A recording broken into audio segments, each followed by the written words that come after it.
안녕하세요. 어린 딸아이를 혼자 키우고 있는 30대 중반의 돌싱맘입니다. 제 딸아이는 아빠가 없이 세상에 태어난 아이랍니다. 웃기게도 그렇다고 해서 제가 미혼모라던가 제 아이가 사생아라던가 그런 건 아니었답니다. 딸아이에겐 정말 미안하지만 저는 제 딸아이를 임신하고 있을 때 남편과 이혼을 했답니다. 제가 첫 아이를 가졌을 때 이혼을 했다고 하면 주변에서는 아이를 생각해서라도 네가 좀 참지 왜 그랬냐고 제 탓하는 사람들이 많았답니다. 솔직히 처음에는 그 말을 듣고 내가 정말 아이를 생각해서라도 참아야 했나? 라고 생각을 했었답니다. 하지만 다행히 저희 부모님은 저를 위해서도 아이를 위해서도 이혼을 한 게 100번 옳은 일이라고 저를 위로해 주셔서 저도 그렇게 생각하며 살아오고 있답니다. 부모님의 말이 정답이라는 걸 최근에 더더욱 확신할 수 있는 계기가 생겼었는데 그 이유는 바로 이혼한 전 남편의 행동들 때문입니다. 남편의 사정을 생각해서 아주 낮은 금액의 양육비만 매달 받고 있었는데 그 얼마 안 되는 돈을 남편은 지금 몇 달째 보내주지도 않고 있답니다. 그뿐만이 아니라 심지어 저에게 재혼을 하지 말라며 협박을 하고 있기까지 합니다. 그래서 오늘 제가 여러분들에게 전 남편과 그 가족들이 저에게 저지른 만행에 대해 고발을 한번 해보려고 합니다. 인간의 욕심이 어떤 화를 불러일으키는지, 사람이 왜 제 수준에 맞게 살아야 되는지 여러분들도 한번 들어봐 주세요. 저와 남편이 처음 만났던 곳은 제가 살고 있던 오피스텔이었습니다. 제가 차를 빼다가 실수로 선생님 차를 긁어서 연락드려요. 지금은 출근 중이라서 그러는데 내려오셔서 차 한번 확인해 보시고 이 번호로 다시 연락 주시겠어요? 제가 주차장에 세워져 있던 남편의 차를 긁으면서 저와 남편의 인연이 시작되었습니다. 남편은 어디서든 흔히 볼 수 있는 스타일의 조용조용하고 소심한 성격의 소유자였습니다. 그래서 처음 남편을 봤을 때는 굳이 사적으로까지 알고 싶은 사람은 아니라는 생각을 했었습니다. 우리 사이에서 어찌나 이런 처리해야 할 일만 처리하고 끝내려고 했는데 남편이 개인적으로 연락을 주더군요. 지미 씨 괜찮으시다면 저랑 식사 한번 하실래요? 부담스러우시면 거절하셔도 됩니다. 근데 이대로 연락이 끊기는 게 아쉬워서요. 평소 같았으면 남편은 제가 눈길조차 주지 않았을 스타일이었겠지만 그때 제가 한국으로 들어온 지 얼마 되지도 않았고 연애를 한 지도 너무 오래돼서 그저 외로움 하나 때문에 남편의 데이트 신청을 덜컥 수락을 했었습니다. 그게 제 인생의 최대 실수였죠. 외로움을 잠깐 해소하고자 만났던 남편은 생각외로 매력적인 남자였습니다. 눈에 띄게 소심했던 남편은 얻고자 하는 것 앞에서는 아주 적극적이고 화끈한 스타일 변했습니다. 마치 조용한 야수 같았죠. 지민 씨, 지금 만나시는 분 없으시면 저랑 한번 만나보시는 게 어떠세요? 몇 번 만나보다가 영 아니다 싶으면 차버리셔도 되니까 일단 저랑 만나주세요. 저는 지민 씨한테 정말 잘해드릴 자신이 있습니다. 늘 제 예상을 벗어나는 남편이 재미있었습니다. 오늘은 또 어떤 예상 밖의 행동과 말을 해야 할지 궁금하게 만드는 사람이었습니다. 그리고 남편은 본인 이야기를 하지 않는 비밀스러운 사람이었어요. 그래서 만나면 만날수록 이 사람은 어떤 사람인지, 어떤 삶을 살아왔는지 남편의 모든 게 궁금해졌었죠.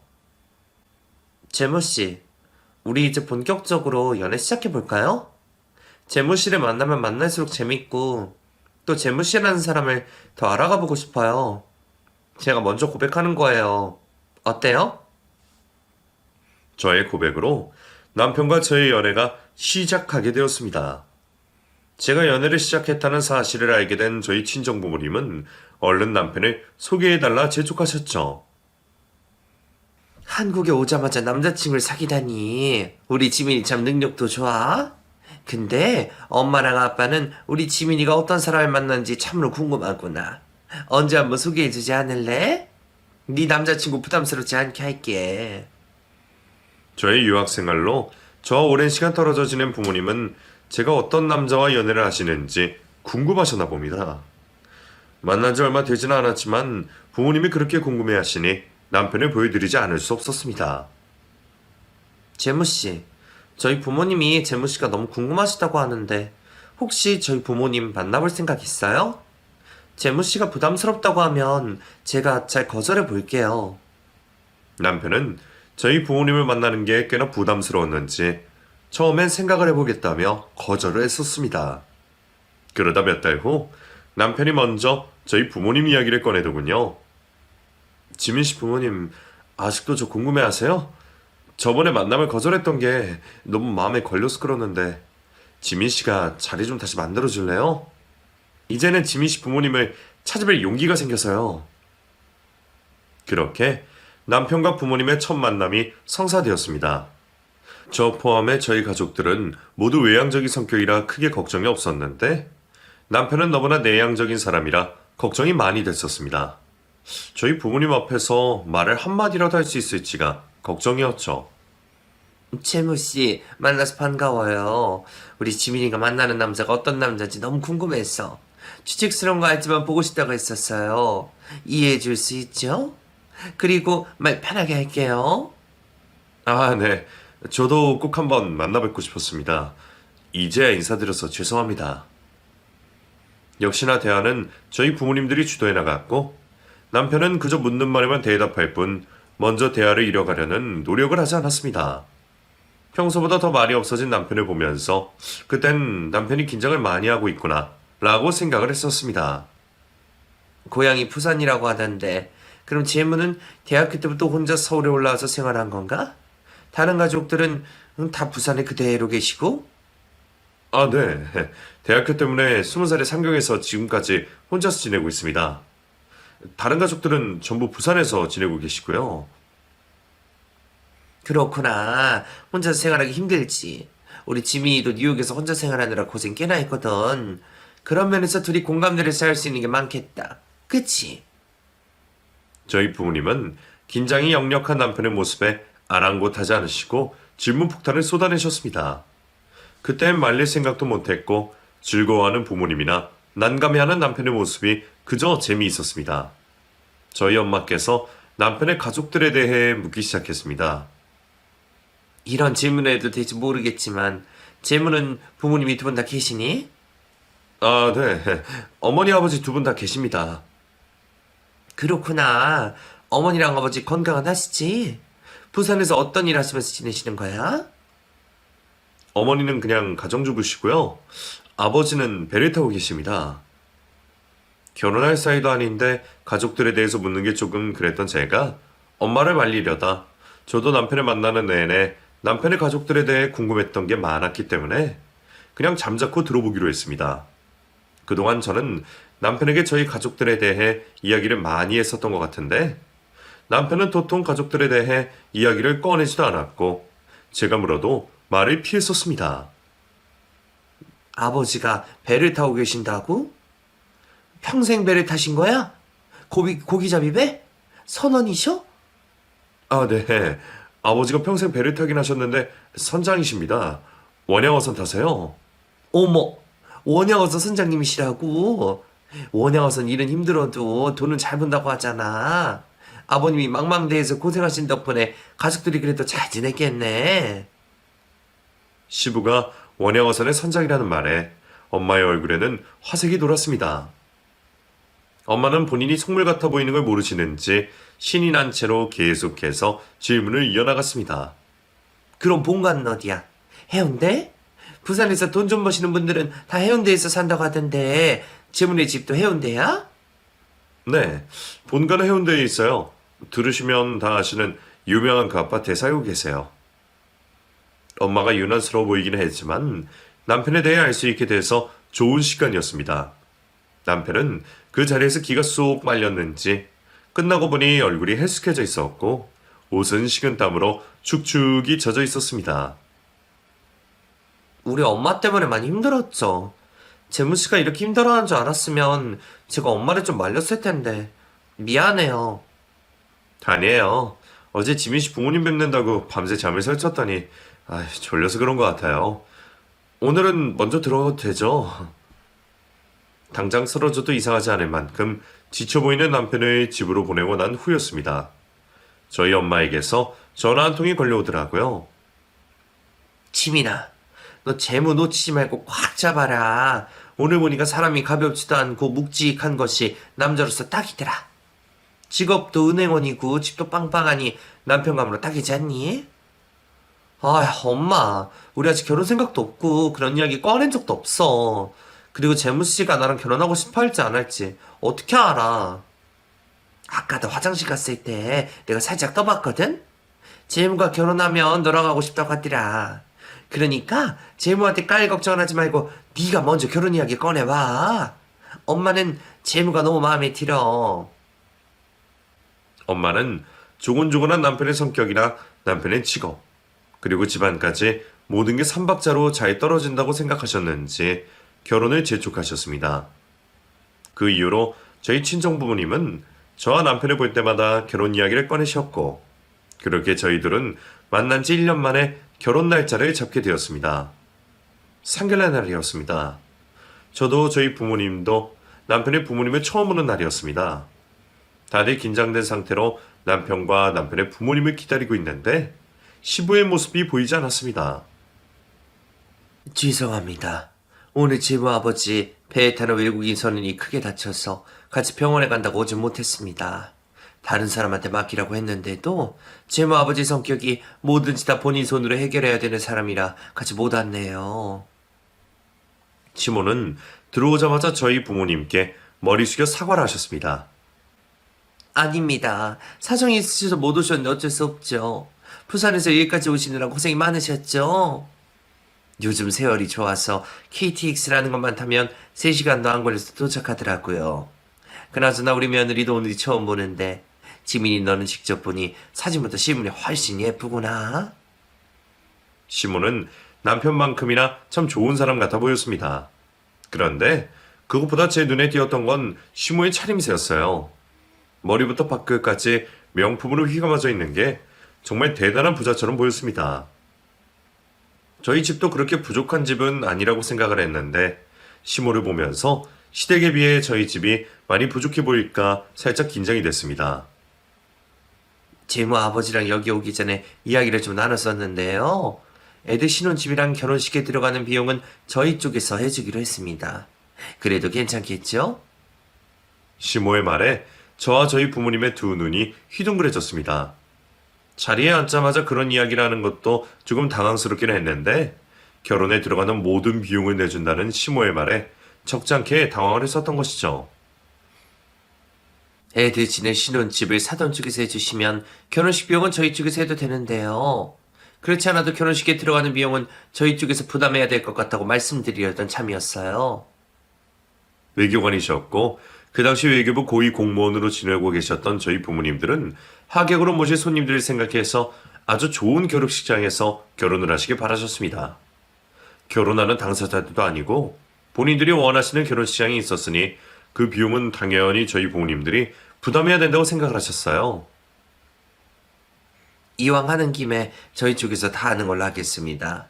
저는 이렇게 예쁘고 귀한 며느리 얻는 것만으로도 너무 행복하고 감사해서 그 돈이 하나도 아깝지 않습니다. 이런 며느리 얻으려면 당연히 그 정도는 써야 된다고 생각을 하고요. 아휴, 그래도 저희도 사이 하나를 얻는 건 똑같은데 받기만 하는 게 너무 죄송스럽네요. 평생 바다에서 비린내 맡으며 일했던 저희 부부가 언제 또 사돈들 같이 똑똑하고 훌륭하신 일을 하는 분들을 사돈으로 맞이해 보겠습니까? 저희는 그저 영광, 또 영광입니다.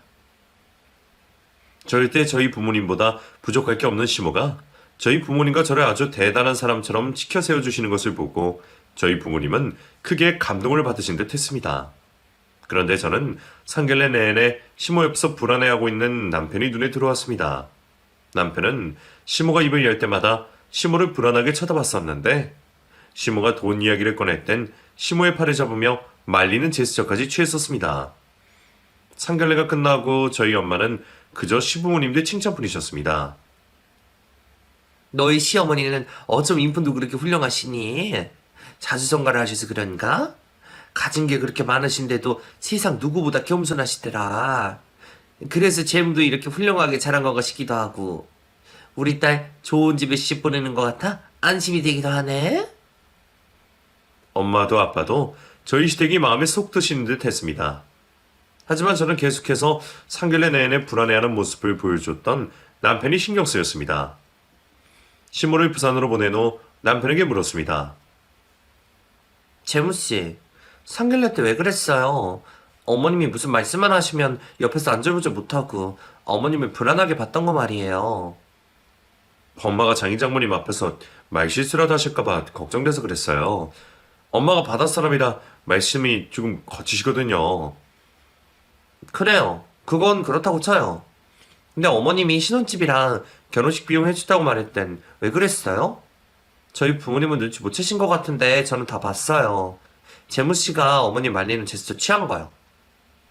저에게 단 한 번의 짜증도 낸 적이 없던 남편이라 그때도 대충 저를 달래고 넘어갈 줄 알았습니다.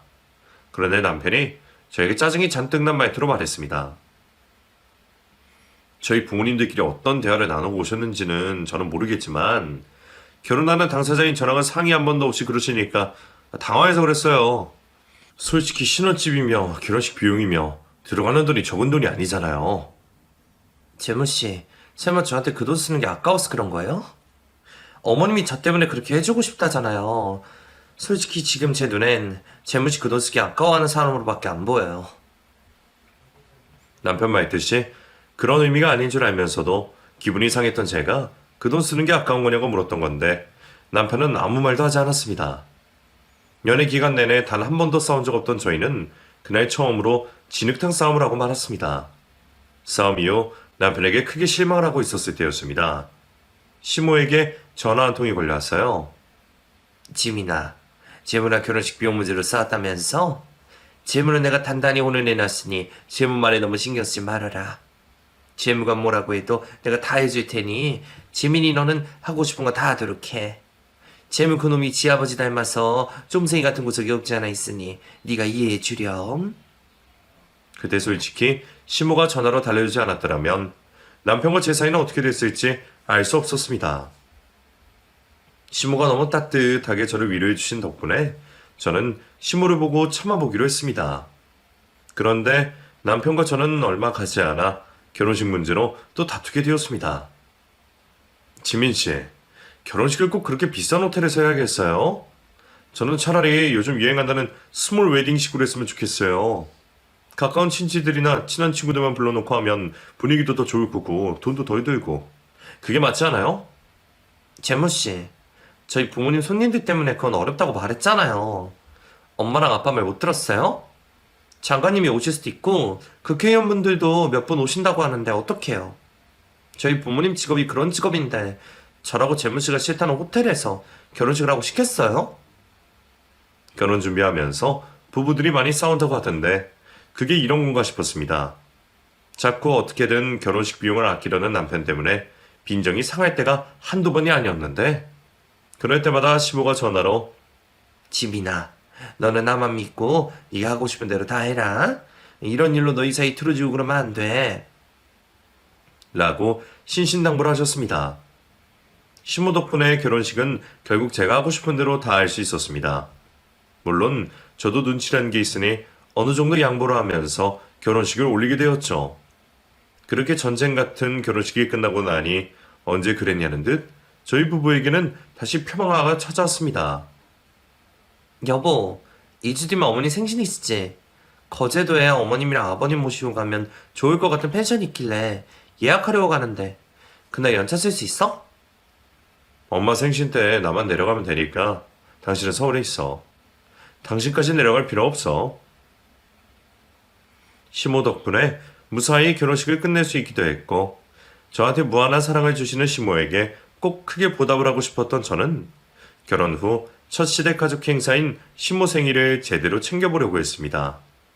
그런데 남편은 한치의 고민도 없이 그럴 필요 없다고 딱 잘라 말을 했습니다. 어떤 이유 때문인지 설명을 해주지도 않았죠. 왜 당신만 내려가? 나도 내려가서 어머님한테 미역국도 끓여드리고 선물도 챙겨해드리고 싶어. 같이 내려가자. 됐어. 부산까지 가는 것도 일이야. 엄마도 아마 당신한테 내려오지 말라고 할걸? 결혼을 하고 나서도 시댁 이야기만 나오면 늘 무뚝뚝하게 대응했던 남편과는 말이 안 통하겠다 싶었던 제가 시모에게 전화를 걸었습니다. 어머님, 저 어머님 생신 때 내려가려고 하는데 내려가도 되죠? 어머님 뭐 갖고 싶은 거 있으세요? 말씀만 하세요. 제가 다 사드릴게요. 세아가, 마음 고맙지만 굳이 부산까지 내려올 필요 없다. 우리 세아기 일주일 내내 일하는 것도 힘들 텐데 뭐하러 여기까지 내려와? 재무가 온다고 하니까 내 선물은 재무편으로 보내렴. 어머님, 왜 그렇게 서운하게 말씀하세요? 저 솔직히 해운대 집도 구경해보고 싶고요. 며느리로서 시댁에 가서 어머니 아버님한테 며느리 노릇도 한번 해드리고 싶어서 그래요. 아이고, 그래도 우리 귀한 며느리 고생시킬 수 없지. 마음만으로 충분하니 부산은 다음에 명절 때 하는 명절 때. 알겠지? 시모도 고생하면서까지 부산에 올 필요 없다고 끝까지 말리시는 바람에 저는 결국 시모 생일에 시댁에 내려가지도 못했습니다. 결국 남편 손에 시모에게 드릴 비싼 명품 가방 하나만 쥐어보낼 수밖에 없었죠. 그렇게 남편을 부산으로 보내놓고 화가 났던 제가 친정엄마에게 말했습니다. 아무리 그래도 어떻게 며느리를 단 한 번도 집으로 초대해주지 않을 수가 있어? 솔직히 나는 어머님이 부산에서 제일 비싼 집에 산다고 하셔서 이번 기회에 집 구경도 한번 해보고 싶었단 말이야. 너희 시어머니 진짜 대단하신 분이시다. 나도 널 그렇게 귀하게 안 키웠는데 서울에서 부산 가는 게 뭐가 그렇게 힘들다고 그걸 못 오게 하시니. 너는 속상하게 했지만 엄마는 네가 시댁에 예쁨 받고 있는 게 너무 좋기만 하다. 엄마는 제가 시댁에 사랑을 받고 있다는 생각 말고는 별 생각이 없으신 듯 했습니다. 그저 저에게 복이 겨운 줄만 알랑만 하셨죠. 그렇게 저는 시모가 오라고 했던 명절을 손꼽아 기다렸습니다. 아마 대한민국 며느리 중에서 시댁에 가고 싶어 안달난 사람은 저밖에 없었을 겁니다. 그렇게 손꼽아 기다리던 명절이 다가왔을 때 제가 설레는 마음으로 남편에게 말했습니다. 우리 이번에 추석에 차 끌고 내려갈 거야? KTX는 명절에 예매하기가 어렵다던데. 아버님이랑 어머님, 그리고 당신 누나네 선물 사들고 가려면 우리 차 끌고 가는 게 좋긴 하겠지. 우리 이번 추석에 부산 안 가도 되는데? 엄마가 오지 말고 서울에 있으래. 우리 그냥 장모님 댁에 가자. 왜 오지 말라는 건지 이유를 듣기도 전에 화가 났던 제가 남편에게 물었습니다. 어머님이 이번 명절에 오라고 하셨었는데 왜 또 갑자기 오지 말라고 하시는 거야? 내가 부산 내려가고 싶어서 이번 명절을 얼마나 기다린 줄 알아? 엄마는 당신 고생시키기 싫어서 오지 말라고 하시는 거지. 명절날 차 타고 내려가면 5시간 넘게 걸려서 당신 힘들어. 다음에 가자, 다음에. 싫어. 난 이번엔 꼭 부산 갈 거야. 나도 당신 부산집 구경하고 싶고 명절에 시댁 식구들이랑 지내보고 싶어. 아니, 다른 며느리들은 시댁에 가기 싫어서 한다는데 당신 왜 못 가서 난리야? 엄마는 다 당신 위해서 그러는 거니까 엄마 말 들어. 결혼하고 단 한 번도 시댁으로 초대하지 않는 시모가 세상에 어디 있나 싶어 이번엔 제가 시모에게 먼저 전화를 걸었습니다. 어머님, 정말로 어머님이 이번 추석에 내려오지 말라고 하셨어요? 어머님이 생신에 못 내려온 대신에 이번 명절에 꼭 오라고 하셨잖아요. 우리 귀한 며느리 고생시키기 싫어서 그러지. 그리고 이번 추석엔 네 시아버지랑 같이 해외여행 나가볼까 생각 중이야. 그럼 그 해외여행 저희랑 같이 가요. 제가 이번 추석 얼마나 기다린 줄 아세요? 설마 어머님 저 보기 싫어서 그러신 거 아니죠? 지민아, 우리가 왜 널 보기 싫어하겠니? 그리고 네 시아버지 친구들이랑 같이 가는 여행이니까 여행은 다음에 같이 가자꾸나. 솔직히 그땐 오만 생각이 다 들었습니다. 사실 그동안 시모는 나를 좋아하는 척을 했던 거고 알고 보니 나를 미워하고 계셨던 걸까? 아니면 나한테 따로 숨기는 뭐라도 있는 건가? 라는 생각이 들었었죠. 제가 그런 의심을 할 때마다 저희 친정엄마는 지민아, 너는 어떻게 너희 시어머니를 의심할 수 있니? 내가 볼 땐 너희 시어머니는 정말 너를 고생시키기 싫어서 그런 것 같으니까 걔는 의심하지 마. 라고 말해주셨습니다. 남편도 그랬습니다. 우리 엄마가 당신을 싫어하면 결혼할 때 그렇게 돈을 쓰지도 않았을 테고 매번 당신 이름 부르면서 다정하게 말하지 않으셨을 거야. 우리 엄마가 얼마나 억센 사람인 줄 알아? 우리 엄마 당신이 나보다 더 사랑하고 더 예뻐해. 누나 말 들어보면 엄마 입만 열면 당신 이야기에 당신 자랑뿐이라고 하시더라. 솔직히 시모에게 너무 서운하고 또 찝찝한 마음이 들기는 했지만 제가 시모의 사랑에 배가 불러서 서운한 마음이 든 거라고 생각하기로 했습니다. 시모에게 시집살이를 당하는 다른 친구들 이야기를 들으면 저는 정말 저희 시모를 의심해서는 안 될 만큼 많은 사랑을 받고 있긴 했습니다. 그러나 그 이후로도 시모는 저를 부산으로 내려오지 못하게 하셨습니다. 이번 설날에는 엄마가 서울 올라와서 지내고 가시겠대. 아버지는 배 가지고 중국 쪽으로 가셔야 된다고 이번 설엔 얼굴 보기 힘들 것 같다고 당신한테 미안하다고 전해달래. 나 아버님 결혼식 이후로 못 뵌 것 같은데 또 못 본다고? 그리고 그냥 우리가 부산 내려가면 안 돼? 어머님 오시는 것보다 우리가 내려가는 게 낫지. 알잖아. 우리 엄마 본인이 고생하면 고생하셨지. 당신 고생시키는 거 싫어하시는 거. 그리고 엄마가 오랜만에 장인어른이나 장모님도 뵙고 싶다시니까 그냥 엄마가 올라오시게 하자. 그런 식으로 해서 저는 결혼 후 2년 동안 단 한 번도 부산에 있는 시댁에 가본 적이 없었습니다. 그뿐만이 아니었습니다. 결혼식에 잠깐 봤던 시부를 결혼식 이후로 단 한 번도 뵙지 못했죠. 처음엔 원양어선이란 일이 그런 거라고 생각을 했습니다. 그런데 아무리 그래도 결혼 2년 동안 단 한 번도 뵙지 못한다는 게 너무 이상했습니다. 한두 번도 아니고 2년이 넘도록 시댁에도 못 오게 하고 시부 얼굴을 보여주지 않자 항상 저희 시모 편에 들던 저희 친정엄마도 그땐 뭔가 이상하다는 걸 느끼시는 듯 했습니다. 아무리 그래도 2년 동안 그러시는 건 좀 그렇긴 하다.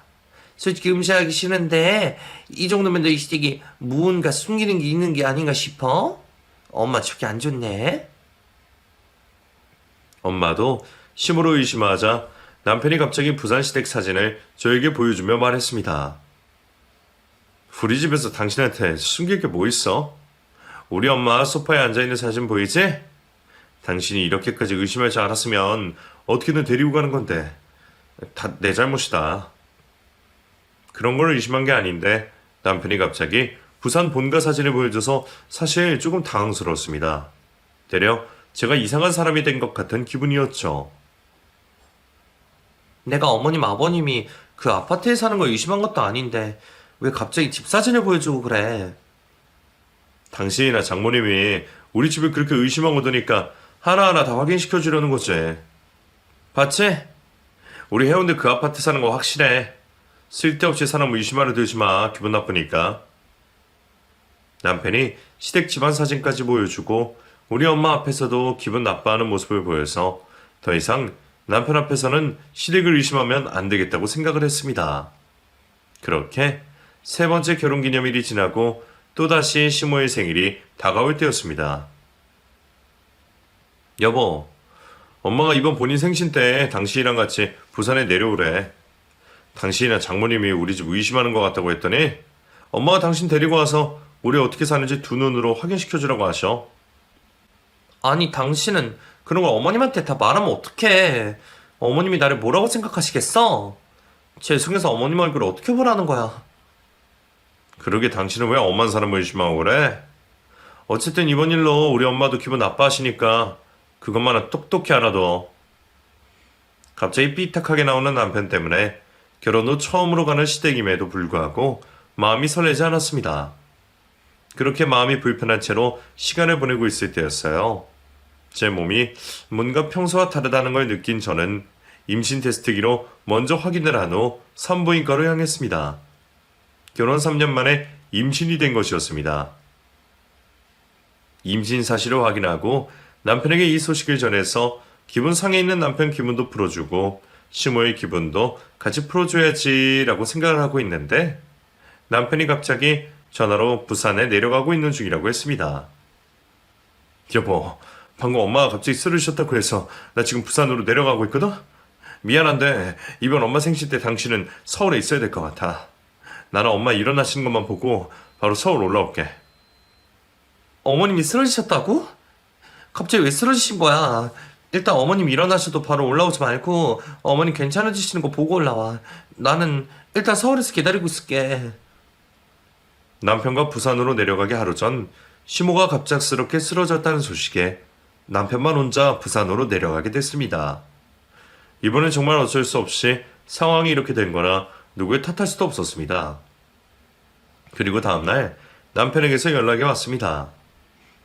여보, 엄마 친구분들이랑 봉사활동 갔다가 땡볕에서 일하다가 쓰러지신 거래. 지금은 무사히 잘 깨어나셔서 정신 좀 차리셨으니까 당신은 크게 걱정 안 해도 될 것 같아. 그리고 나는 내일 엄마 생신날이잖아. 아침밥까지만 같이 먹고 올라갈게. 미안해. 다행히 시모에게 큰 탈이 생기지는 않으신 듯 했습니다. 시모가 무사하다는 말을 듣고 나니 재미있는 생각이 번쩍 들었습니다. 남편과 시댁 식구들 몰래 부산으로 내려가 서프라이즈로 나타나서 제 임신 사실을 알려주는 것이었어요. 그 생각이 들었던 저는 바로 기차를 타고 부산으로 내려갔습니다. 결혼 후 3년 동안 시댁에 단 한 번도 가본 적은 없지만 시댁으로 선물을 자주 보냈기 때문에 주소는 알고 있었습니다. 시모 생일 선물을 사들고 시댁 앞에 도착하니 심장이 벌렁벌렁 하더군요. 몰래 찾아오기는 했지만 시모가 분명 저를 보고 누구보다도 반겨줄 거라 생각을 하고 떨리는 마음으로 초인종을 눌렀습니다. 누구세요? 저에게 누구냐고 묻는 인터폰 너머로 들리는 목소리는 저도 처음 듣는 목소리였습니다. 순간 당황하기는 했지만 남편이 말한 시댁에서 일하는 가사도우미 아주머니인 걸 깨닫고 말했습니다. 저 이 집 며느리인데요. 오늘 어머니 생신이라고 해서 왔어요. 문 좀 열어주시겠어요?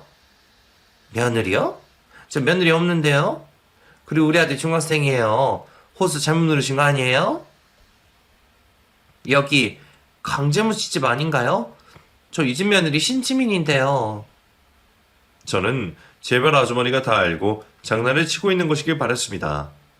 아니면 제가 집을 잘못 찾은 것이길 바랬죠. 그런데 인터폰 너머로 들려오는 집주인의 대답은 가히 충격이었습니다. 아, 우리 집 아주머니 며느님이시구나. 아줌마 아들이 가끔 여기로 선물 보내시던데 뭔가 착각하셨나 봐요. 그리고 오늘 아주머니 생일이라고 쉰다고 하셨는데 남편한테 전화해 보시는 게 어떻겠어요? 저는 바로 남편에게 전화를 걸었습니다. 절대로 참을 수 없는 화가 머리 끝까지 밀려왔습니다. 나 지금 해운대 당신 집에 왔는데 여기 당신 집이 아니라 어머님이 일하는 곳이라고 하시네? 이게 도대체 어떻게 된 일이야? 당장 와서 해명해. 제 말에 남편은 그 어떤 말도 하지 않고 저를 데리러 왔습니다. 그리고 남편은 저를 보고도 그 어떤 핑계를 대지 않고 어딘가로 데리고 가더군요. 그곳은 어떤 달동네였는데 높은 건물들이 있는 화려한 해운대와는 달리 오래되고 낡은 주택들이 가득한 곳이었습니다. 재아가 왜 말도 없이 여기까지 내려왔니? 올 거면 말이라도 하고 오지. 이게 다 무슨 꼴이니? 만날 때마다 명품을 휘감아 화려한 모습을 보여주던 시모의 모습이 아닌 낡고 다 늘어난 추리한 옷을 입고 저를 맞이하는 시모가 마치 다른 사람 같아 보여 저는 너무 충격에 빠지고 말았습니다. 마치 세상이 저를 속이고만 있는 것 같았어요. 세아가 이게 다 어떻게 된 일인지 내가 다 설명할 테니 일단 집으로 들어가자꾸나. 아버님은요? 아버님은 어디 계세요? 그때 결혼식 날 봤다 아버님 재무씨 아버지는 맞아요? 이제는 뭐가 진실이고 뭐가 거짓인지 모르겠어요. 그때는 정말 과장을 보태서 남편의 이름까지도 의심이 됐습니다. 모든 게 의심이 됐던 제가 결혼 3년 동안 보지 못한 시부의 행방을 묻자 시모가 멍청했던 건지 아니면 이제는 더 이상 속일 수가 없다고 생각을 했던 건지 그동안 감춰온 사실을 말해주었습니다. 네 시아버지는 지금 교도소에 계셔. 너네 결혼식 날 갔던 사람은 재무 작은아버지 되는 사람이야. 원양 와서 타는 네 시아버지는 없어. 엄마, 지금 그걸 다 말하면 어떡해요. 제가 알아서 할 테니까 제발 엄마 빠지세요. 시모가 시부는 교도소에 있다고 말하자 남편이 시모에게 소리를 질러댔습니다. 당신 어차피 이렇게 된 마당에 거짓말 하려고 하지 말고 어머니한테도 솔직하게 다 말해. 또 나 속이려고 들면 당신 나랑 이혼이야. 제 입에서 이혼 이야기가 나오자 남편은 한참을 고민하더니 결국 모든 걸 사실대로 말해주기 시작했습니다. 본인도 선택지가 없는 듯 했습니다. 그래, 이제 난 말할게. 엄마 말대로 우리 아버지 교도소에 계셔. 교도소 가신 지 5년 정도 되셨고 5년 뒤에 출소하셔. 그리고 엄마는 오늘이 당신이 갔던 그 집 가사도우미로 일하고 있고 그동안 당신한테 보여줬던 모든 것이 다 거짓말이야. 우리 누나도 대학교사 아니고 어린이집 보육교사야. 도대체 왜 모든 걸 다 속인 거야? 아버님은 그렇다 쳐. 근데 어머님이 하시는 일이랑 형님 직업, 그리고 왜 사는 곳까지 속였던 거야, 왜? 제가 시댁에 대해 알고 있는 것 중 진실인 것은 단 하나도 없었습니다. 도대체 왜 이렇게까지를 속였던 건지 이해가 되지 않았어요. 당신이랑 결혼하려면 그 정도는 돼야지 결혼할 수 있을 것 같아서 속였던 거야. 미안해. 지민아, 내가 그러자고 했다. 내가 그러자고 했어. 재무가 교도소에 있는 아버지랑 우리 집이 너무 가난한 것 때문에 너랑 결혼 안 하겠다고 해서 내가 그러자고 했다. 결혼하고 나서 사실대로 말하면 되지 않겠냐고 내가 설득해서 거짓말하게 된 거야. 다 내 탓이다. 시모와 남편 말이 사실이었습니다. 시모와 남편 입장에서는 우리 집이 너무나 대단해 보였고 그에 비해 시댁은 한없이 부족해 보여 저와 저희 가족을 작정하고 속였던 것이었습니다. 그럼 신혼집이랑 결혼식 비용은 도대체 무슨 돈으로 하신 거예요? 어머님 설마 억지로 빚내서 해주신 건 아니죠? 재무랑 나랑 재무 누나 이름으로 대출받을 수 있는 대로 다 받아서 해줬던 거야. 너한테 그 돈 같이 갚아달라고는 하지 않을 테니 걱정하지 마라. 지금 생각해보면 제가 그때 그 자리에서 쓰러지지 않은 게 용할 정도였습니다. 인간적으로 시모와 남편이 저를 속인 이유에 대해 이해하지 못하는 건 아니었습니다. 하지만 그래도 그 정도가 너무 심하다고 생각을 했습니다. 결혼 3년 만에 아이가 생긴 이 순간 이게 무슨 일인가 싶었습니다. 모든 걸 알게 된 후 이혼은 하고 싶은데 아이 때문에 이혼을 선택하지 못하고 있을 때였습니다.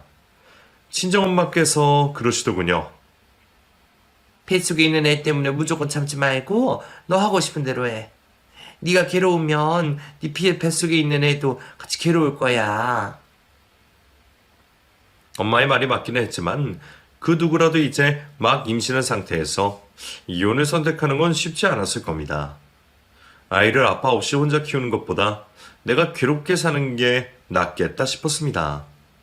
그런데 저에게 모든 걸 다 느낀 남편이 막장으로 나오기 시작했습니다. 당신도 이제 다 알게 돼서 하는 말인데 우리 결혼할 때 생긴 빚 말이야. 당신도 좀 같이 갚아줬으면 좋겠어. 그걸 왜 내가 같이 갚아? 당신이 싼 똥은 당신이 치워야지.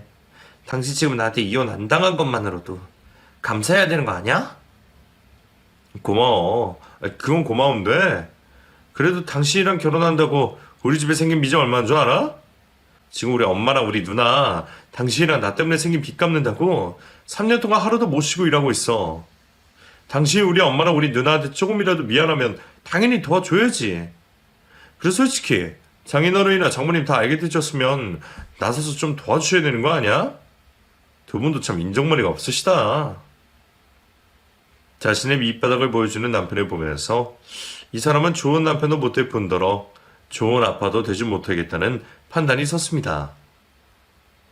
그래서 저는 저와 제 아이를 위해 이혼을 선택했습니다. 저는 남편을 사기 결혼으로 이혼 소송을 걸었습니다. 남편이 양육권도 넘기고 양육비도 모두 지불할 테니 합의 이혼으로 마무리하자고 해서 마지막 아량을 베풀어 그렇게 해주었습니다. 그리고 결혼할 때 빌린 막대한 빚을 갚느라 고생하는 남편의 배려에 아주 적은 금액으로 양육비를 책정해 주었습니다. 그런데 남편은 은혜도 모르고 현재 그 얼마 안 되는 양육비를 미루고 또 미루고 있답니다. 그러니 제가 화가 나지 않겠습니까? 그뿐만이 아닙니다. 당신 재혼할 생각하지 마. 재혼 과정에서 자란 애들이 얼마나 정서적으로 불안정한 줄 알아? 애를 생각해서라도 절대 재혼하지 마.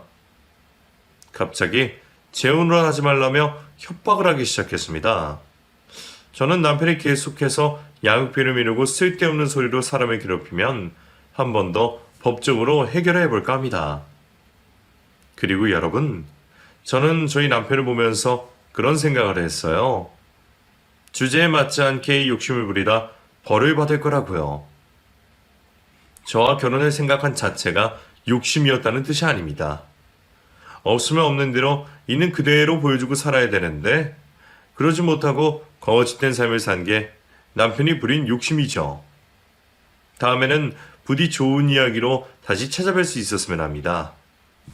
감사합니다.